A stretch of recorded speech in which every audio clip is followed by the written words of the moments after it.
गानचतुराय गानप्राणाय गानान्तरात्मने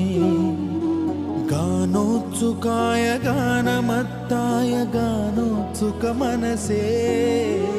गुरुपूजिताय गुरुदैवताय गुरुकुलस्थायिने गुरुविक्रमाय गुह्यप्रवराय गुरवे गुणगुरवे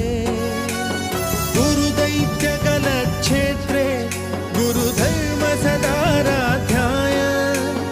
गुरुपुत्र परित्रात्रे गुरुपाखण्डखण्डकाय गीतसाराय गीततत्त्वाय गीतगोत्राय धीमहि गूढगुल्फाय गन्धमत्ताय गोजयप्रदाय धीमहि गुणातीताय गुणाधीशाय गुणप्रविष्टाय धीमहि एकदन्ताय वक्रतुण्डाय गौरीतनयाय धीमहि गजेशानाय भालचन्द्राय श्रीगणेशाय